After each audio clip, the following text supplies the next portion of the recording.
हमें जो यह सूर्य दिखाई दे रहा है वह इतना बड़ा है कि धरती उसके आगे कुछ नहीं। वैज्ञानिक कहते हैं कि धरती से 13 लाख गुना बड़ा है। सूर्य एक तारा है जो हमारे सौर मंडल में सबसे बड़ा है, जिसके चक्कर सारे ग्रह, उपग्रह व अन्य पिंड लगाते हैं। सूर्य का व्यास लगभग 13,92,000 किलोमीटर है, जो पृथ्वी के व्यास से लगभग 109 गुना बड़ा है। सूरज देखने में इतना बड़ा नहीं लगता क्योंकि वह धरती से बहुत दूर है। पृथ्वी को सूर्य के ताप का 2 अरबवां भाग मिलता है। सूर्य आकाशगंगा के 100 अरब से अधिक तारों में से एक सामान्य मुख्य क्रम का G2 श्रेणी का साधारण तारा है। इससे कई गुना बड़े तारे हैं।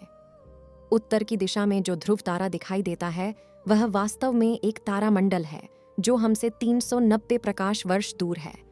इसे अंग्रेजी में पोल स्टार भी कहा जाता है। इस तारे का व्यास सूर्य से 30 गुना अधिक है। भार में यह सूर्य से 756 गुना अधिक है और इसकी चमक तो सूर्य से 2200 गुना अधिक है। वैज्ञानिक कहते हैं कि इससे भी बड़े तारे हैं। अब आप कल्पना करें कि ब्रह्मांड कितना बड़ा है। इसमें जो अलौकिक शक्तियां विचरण कर रही हैं, अब हम उसके बारे में बात करते हैं।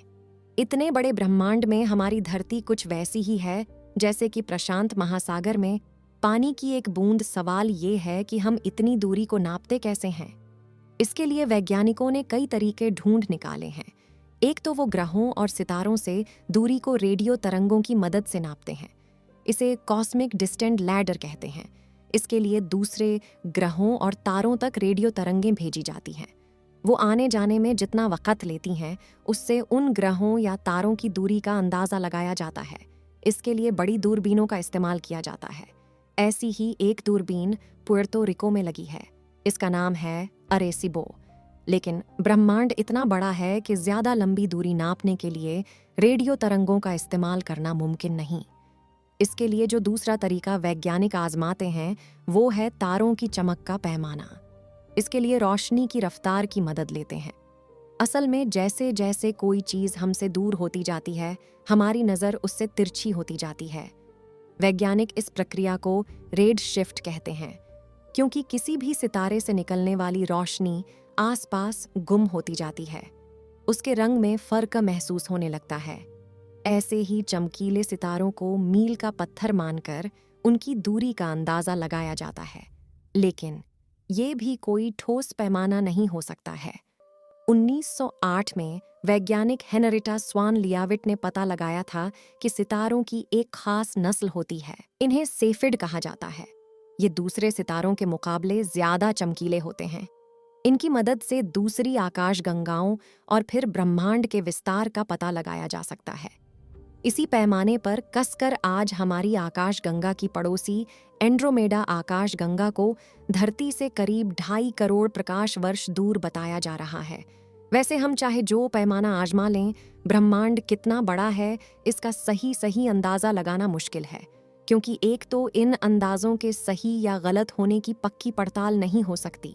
दूसरा, ब्रह्मांड तेज़ी से फैल रहा है। अब धरती से सबसे दूर जो सितारा है उसकी रोशनी पृथ्वी पर पहुंचने में अरबों साल लग जाते हैं। तब तक ब्रह्मांड और फैल चुका होता है। नासा के वैज्ञानिक कार्तिक सेठ इसे कुछ इस तरह समझाते हैं। वो कहते हैं कि आप एक गुब्बारे में कुछ बिंदु बना दें, फिर इसमें हवा भरकर फुलाएं। हमारा ब्रह्मांड कुछ वैसे ही फैल रहा है, और जो निशान आपने बनाए हैं वो हमारी मिल्की वे जैसी आकाशगंगाएं हैं जिनके बीच दूरी बढ़ती जा रही है। वैज्ञानिकों की पड़ताल के मुताबिक धरती से जो सबसे दूर सितारा है वो करीब 14 अरब साल पुराना है, यानी उसकी रोशनी को धरती तक पहुंचने में इतना वक्त लगा। इस वक्त ब्रह्मांड और फैल चुका है। इस आधार पर वैज्ञानिक कहते हैं कि आज वो तारा धरती से करीब 46.5 प्रकाश वर्ष दूर है। इस हिसाब से ब्रह्मांड आज 93 अरब प्रकाश वर्ष चौड़ा हो चुका है।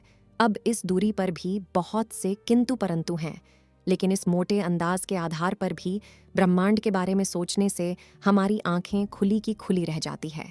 हमें अपने छोटे होने का शिद्दत से एहसास होने लगता है। लेकिन इतना विस्तार, इतना लंबा चौड़ा ब्रह्मांड हमारी सोच को घूमने की पूरी आज़ादी देता है। तो चलिए चलते हैं इसकी सैर पर।